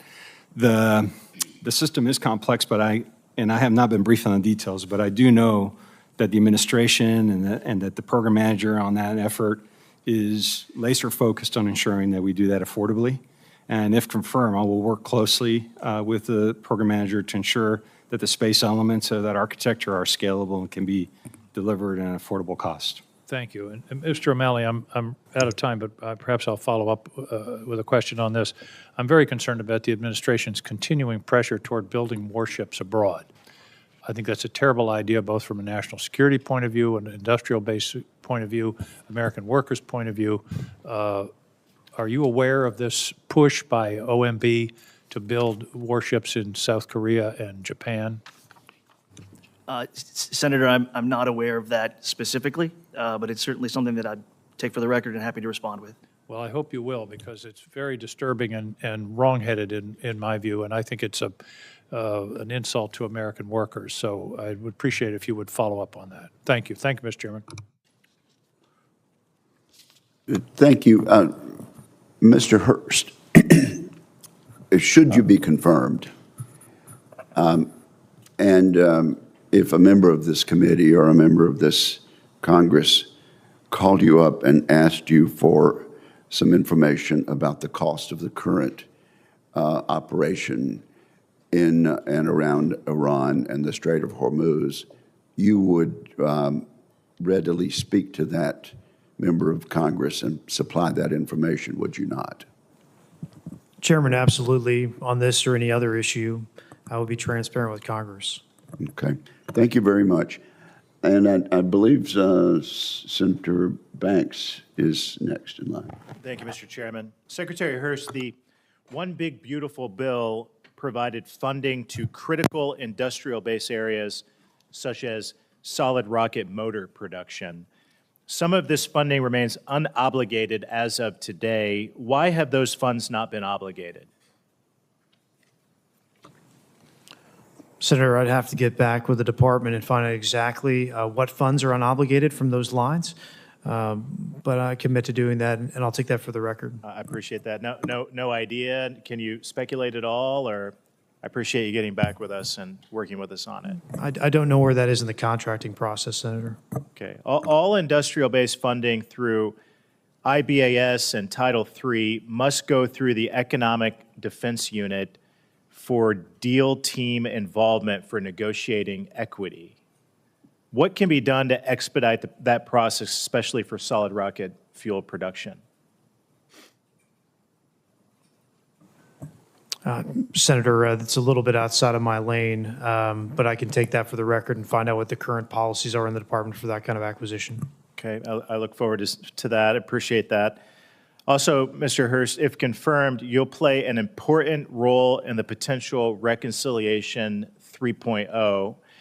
Last year, the reconciliation bill secured $170 million for a Navy radar depot, but the money instead went to the Army. How will you ensure that the department follows congressional intent for future reconciliation bills? Certainly better than the last one. Senator Banks, I think we can make some improvements in our process and communication regarding reconciliation spending. Part of that is developing better tools inside the department so we can quickly gather information and share it with Congress, and if confirmed, I'm committed to doing that. Any ideas of how we can do that better? I think the biggest thing is making sure we have the software in place and visualization tools to track things in real time so we can share adjustments to spend plans with Congress. Okay, I look forward to you submitting your questions to the first couple of your answers to the first couple of questions for the record. I'll look for those answers, Mr. Chairman. I yield back. Thank you, Thank you very much, and I do believe we have Senator Kelly next. Thank you, Mr. Chairman. Mr. Hurst, the administration, I want to follow up on Senator King's question about Golden Dome. So it's made it a priority. It is a significant investment in limited resources that we have. So before Congress commits taxpayers to what could become the most expensive defense program in our nation's history, we need some confidence that the system is going to deliver the capability that's being promised. And to me, right now, it's clear that it won't. The most ambitious elements of Golden Dome is the space-based interceptor layer, and that is going to face significant technical challenges. The cost, the physics, the likely reliability, in my view, do not support a full-scale space-based intercept architecture. This means that we could spend more than $1 trillion and end up with a system that's not going to work, and it's not going to meaningfully improve our security. So, Mr. Hurst, what analysis gives you confidence that Golden Dome is a responsible use of taxpayer dollars rather than an extraordinarily expensive system that's not going to achieve the stated objectives? Well, Senator Kelly, I appreciate your background in this area. I would say I have confidence in this because I trust the program manager, General Gutlein, to make these kinds of determinations and change course inside the program if necessary to achieve an outcome at the appropriate cost for the taxpayer. This is a better issue to be held in a classified session, but if you haven't gotten a brief from him, sir, I'd recommend it. It's compelling. I've gotten multiple briefs from him. Have you seen an analysis, a technical analysis that has convinced you that this is achievable? Or you just trust that he tells you we can do this? I believe it's possible to have a space-based interceptor capability. I think based on what? I think the big determination there is what will the cost per unit be, whether or not it's a fieldable capability that produces the kind of result we want. Do you understand that defeating a system with countermeasures and decoys is cheaper than interceptors? I'm familiar with some of the dynamics of engagement in a space environment. Yeah, and so that becomes a math problem, like an economics math problem, is that the adversary's ability to defeat the system is less expensive than our cost to build the system.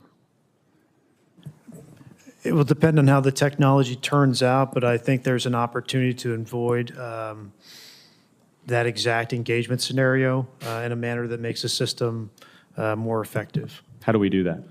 I think, again, that'd be a better classified session. But you know how we do that? I haven't had a brief on that, and if that's still what General Gutlein's line of thinking is, I think it's a possibility that we should be interested in investing in the research and development dollars needed to procure. Let's say if the department cannot demonstrate that Golden Dome will provide the level of protection that the administration publicly states it will, I mean, why would Congress be asked to commit more than $1 trillion over the life cycle before these questions have all been answered? Because I'm not convinced they've been answered. Senator Kelly, I haven't heard that cost estimate of $1 trillion. I've heard one from the CBO. Is that what we're saying? Well, I think the department's cost estimate at the time that I was PTDO Comptroller is $185 billion for the entire system. And the most compelling parts of Golden Dome for me are the situational awareness aspects, which will pay dividends for the department outside of just missile defense. I agree with that. So there are things in the program that make sense. Detecting launches, even some other approaches to this. The space-based interceptor part is really, really hard, and the physics clearly favors the offense. So we could go down this road, spend hundreds of billions of dollars, and not get any return on that investment. And missile defense is, too important to pursue this just based on aspiration alone. So I want to make sure that we have a system that is technically achievable, strategically sound, and represents the best use of limited resources. And so the department should be able to demonstrate not only what Golden Dome will cost, but that it can realistically deliver on this promise of missile defense, and I have not seen any convincing evidence of that to date. Thank you, Mr. Chairman. Thank you. Thank you very much. Senator Sullivan. Thank you, Mr. Chairman. I want to thank the witnesses and their families for your commitment to service. It's not always easy. It can be really hard on the families, so it's great to see all the families supporting our nominees today. I want to mention to a couple of my colleagues on the other side of the aisle. First, Senator Kelly. I was with some of the defense tech companies that are working on missile defense and Golden Dome, and I think it'd be great for you and Senator King, Senator Kaine, all you guys, gals, to meet with some of them as well. I think there's a lot of innovation happening, and I know they'd welcome the opportunity to brief you guys, bringing down costs, increasing technological capabilities, and I think it's an exciting time in our missile defense world. Also on the supplemental, I really want to encourage my Democrat colleagues not to just reject that. A little bit of history lessons. Some of you were here, some of you weren't, but when Biden was president, when Schumer was a majority leader, the White House brought up a Ukraine supplemental, and a lot of us worked on it. We improved it, we made it better, and then we voted for it.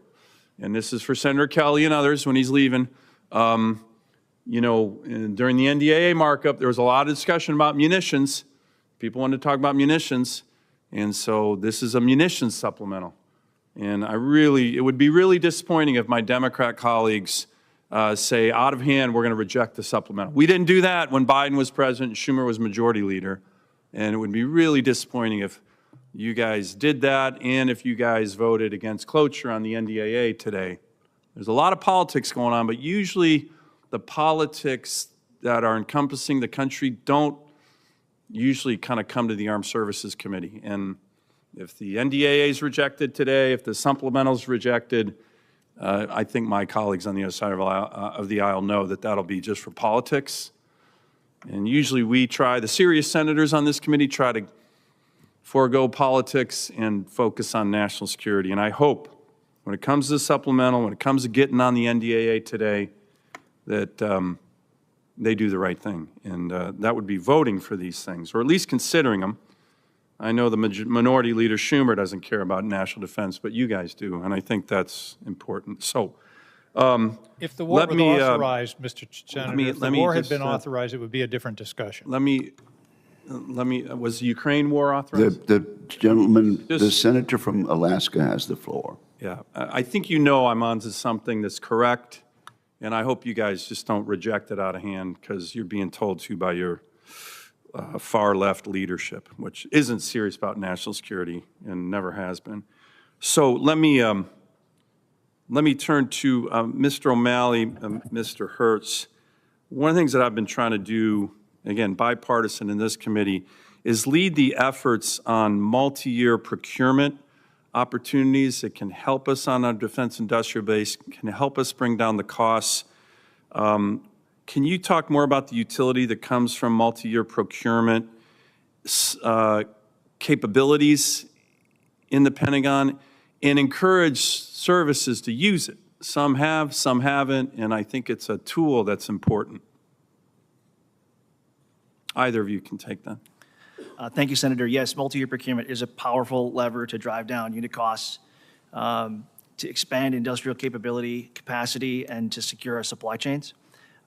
This long-term demand signal is important for industry. It gives the defense industrial base predictability and stability, and it allows the suppliers to make larger capital investments. And do we see all the services utilizing this to its full capability?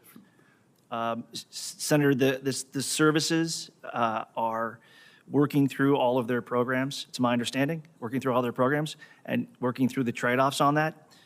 So I do know that they're engaged in that question. Okay, if confirmed, can you help encourage them to do so? Some have done it better than others. Yes, Senator, if confirmed, I will. Great. Mr. Hernandez Barquero, I want to talk about some of the things that are going on with regard to missile defense. In Alaska, we have Clear Space Force, the LRDR system there, Cobra Dane. At Shemya, of course, the ground-based missile interceptors at Fort Greely.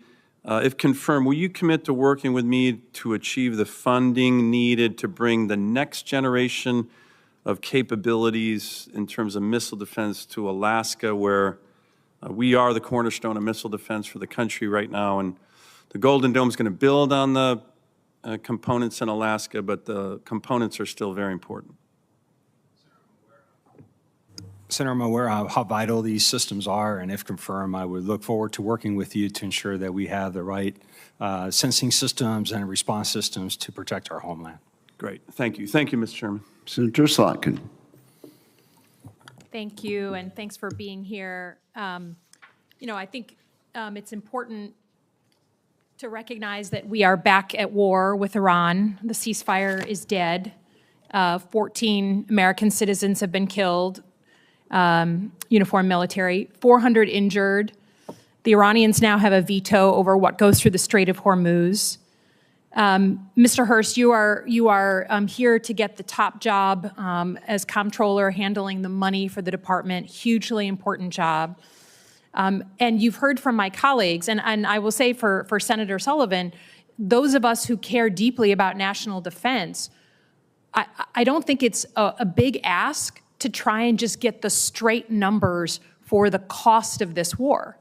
And this committee for 20 years handled the cost of Iraq and Afghanistan. That's part of our business. So to ask that we just vote on something and without having basic accountability, as you depart, Senator Sullivan, I think is disingenuous. We should be able to get just a very basic answer from the person who wants to be the comptroller on the cost of the war. Now, you said you didn't prepare that answer today. Because you didn't want to look like you had any idea what was going on with the budget. So I did some back-of-the-envelope math just from what's available on the cost of the war. We know that the war has already cost the taxpayers separately out of their own pockets $100 million. The cost of gas, you know, fuel prices that have gone up, the cost of airline tickets, delivery service fees. That's $750 out of every American household in the entire country since February. So it's $100 million. But then there's the second time they have to pay. You know, they already paid at the office, and they've got to pay again with whatever the ultimate cost of this war is going to be to the department. The math that I've seen is you've sent over a request for $67 billion to cover down on some of the costs of the war. That doesn't include any of the repairs to the major damage to our bases and locations in the Middle East, MILCON as we call it. We've seen reports of another $30 billion needed for MILCON. And then since the war has restarted just this month, back of the envelope is $1 billion for July combat operations. So by my math, that's $98 billion for the cost to the department. You can correct me if I'm getting any of those numbers wrong. So $100 billion already that American taxpayers have paid, plus a coming, let's round it up, 98 to 100 billion coming in the department's bill, which is taxpayer dollars. So we're starting to hear reports that the department is strained in paying its basic bills.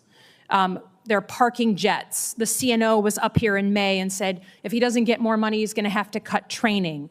We're hearing that folks are having a problem with just doing basic exercises. We're hearing that repairs on our bases, like things that serve our families, we're only doing emergency housing repairs. You don't want to answer any questions for the comptroller, but you are sitting in a job for the Army. Can you please say under oath any things that have been postponed, cut back, or put on hold because we do not have money anymore in the Army due to the Iran war? Senator, I don't have a listing of specific training exercises. Do you know of any?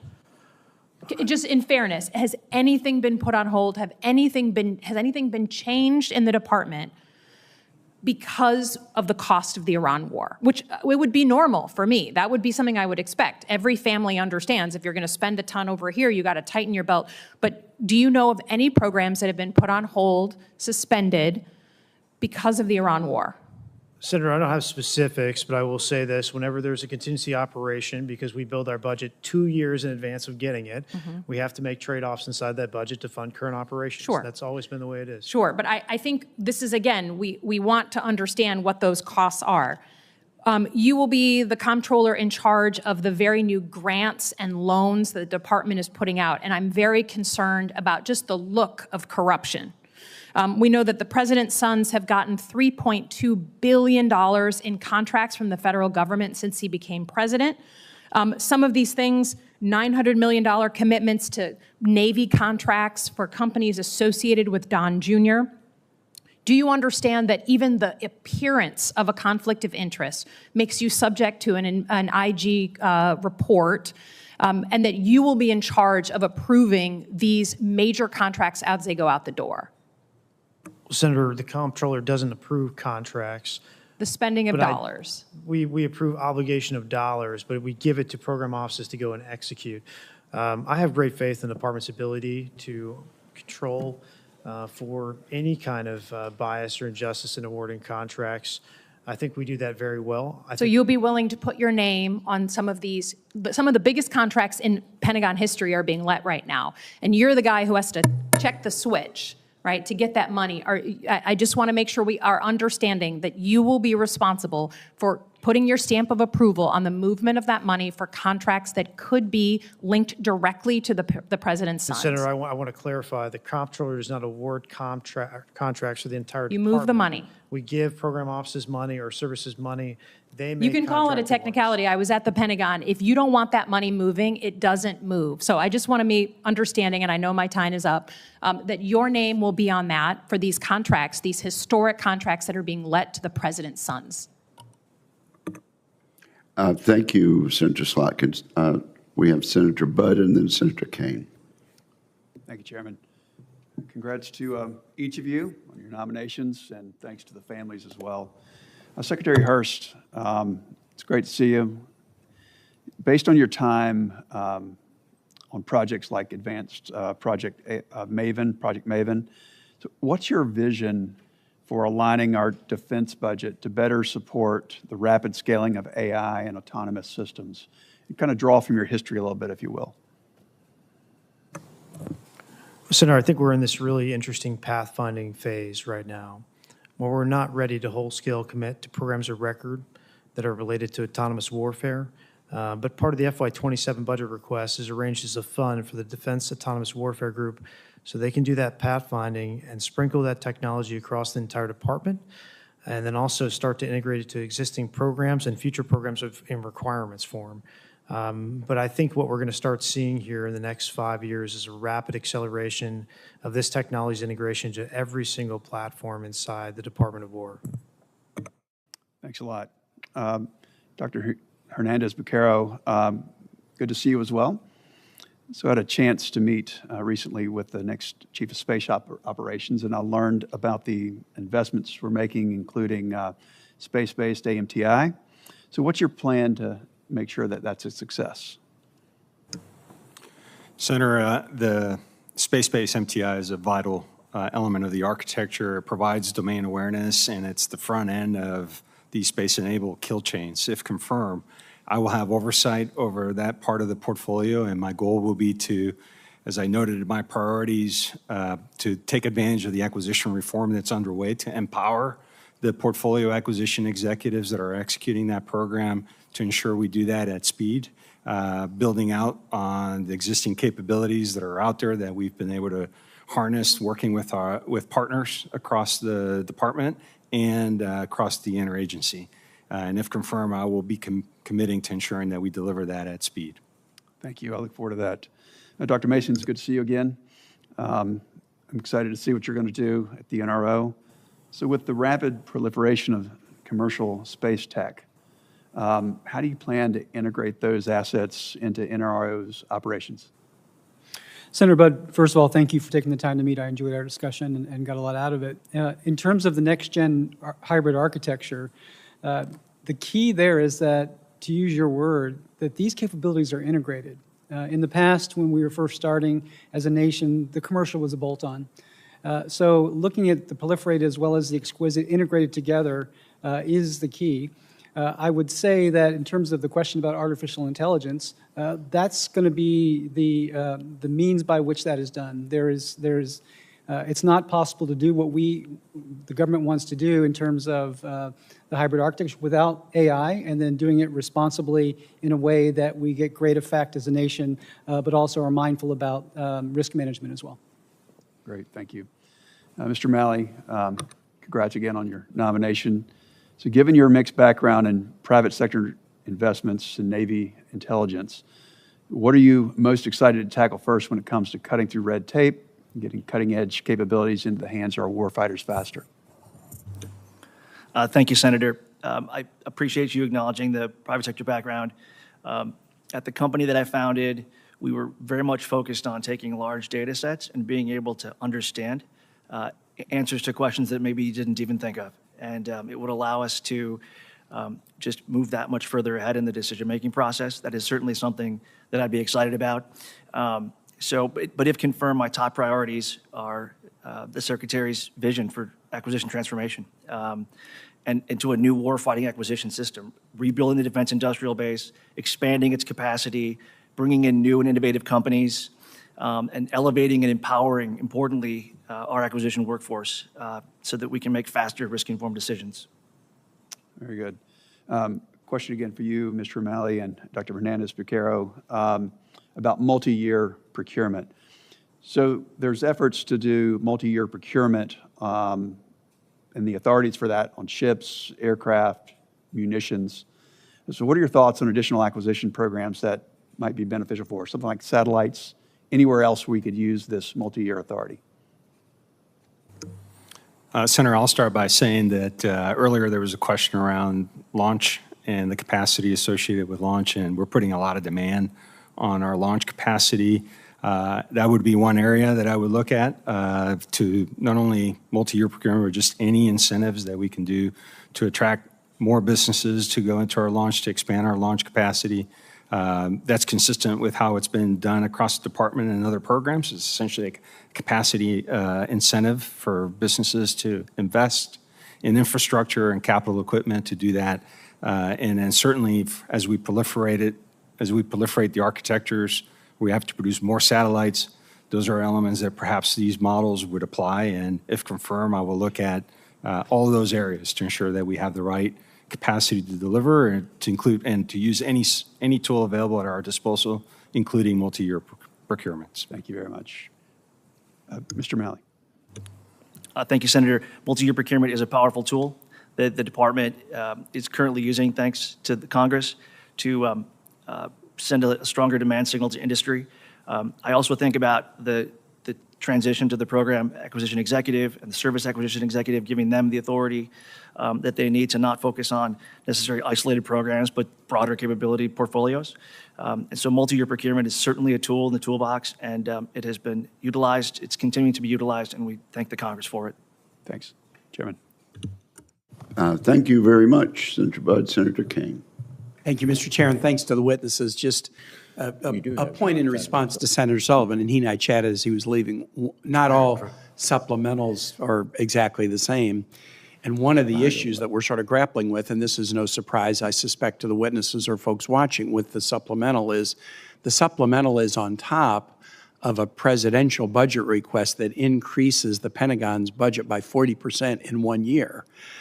And so we're sort of grappling with the 40% in 1 year increase and then the supplemental on top of it. And I think it's natural as exercising oversight to see, well, if we're going to increase the defense budget by that much, do you need a supplemental too? Or can the priorities in the supplemental be folded in? And Mr. Hurst, my questions to you are sort of, I want to do some budget math with you, and you're going to be better at this than me, so I want you to correct me if I get anything wrong.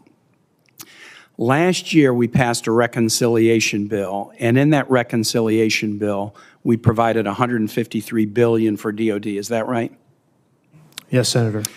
And your testimony, I think, is consistent with this, that a bunch of that $153 billion has not been obligated. The records that we got from the Pentagon that were current through July 2 suggest that $68 billion has been obligated, but $89 billion of it has not been obligated. Does that sound generally accurate to you? Based on the number you gave, Senator, but I do expect that number to continue to increase through the fiscal year. Well, here's what interests me. So we did a reconciliation bill last year, and $89 billion of that to DOD is still unobligated. And so then I thought, $89 billion, that is a number that's remarkably similar to another number. The administration has sent us a supplemental request for $87 billion. Now, not all of that $87 billion is for the DOD. $67 billion is for the DOD. Other portions of the request, for example, aid to farmers who have been hurt by tariffs. Okay, but set that aside. We have $89 billion unobligated to the DOD from the reconciliation bill, and the administration is asking us for $67 billion in a supplemental that they recently delivered to us. So here's the question that I really want to get to, and I don't know whether in your current role or in your past role were you grappling with this. Has the Pentagon scrubbed the priorities that make up that $67 billion in the supplemental? So for example, $21 billion is munitions.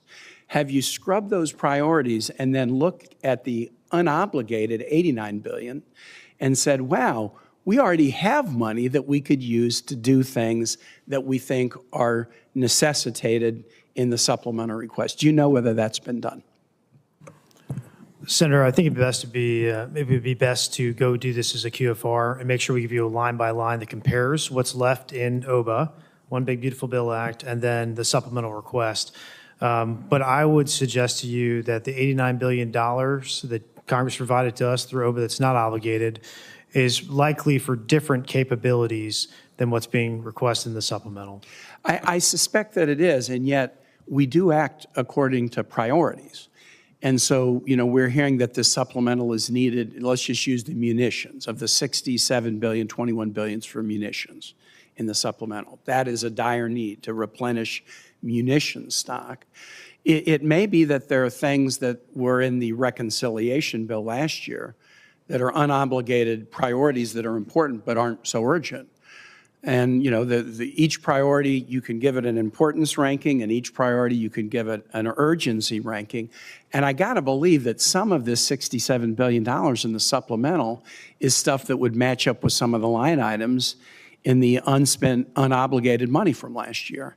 And we wouldn't be doing our oversight job if we were to just kind of, you know, forget about the $89 billion that still hadn't been obligated and say we got to rubber stamp the 67. We ought to be looking to see whether we can accomplish some of the objectives with money that is already at the department that hasn't been obligated. And the last thing I'll say on this same topic is, you know, we've also been told that there may need to be a reconciliation bill. So, and you and I chatted about this in my office. It's been a little complicated this year because there was an appropriations request increasing by 40% last year's appropriated amount. And there is a supplemental request, and then there's also a suggestion that there needs to be a reconciliation request. You know, to vote on door number 2, when I'm not exactly sure what's behind door number 1 and door number 3, we really need to look at this all together. So my hope is, just going back to all of you, is take a look at the unobligated $89 billion and take a look at what you're asking for with the $67 billion in the supplemental request and see if there's dollars you already have that would enable you to accomplish objectives that have an immediate urgency. Thank you very much. Thank you, Senator. And this concludes today's hearing. I want to thank our witnesses and their testimony. I want to thank all of the families who are present in support of their family members. For information of members, question for the record will be due to the committee within 2 business days of the conclusion of this hearing, which is right now. And we are adjourned.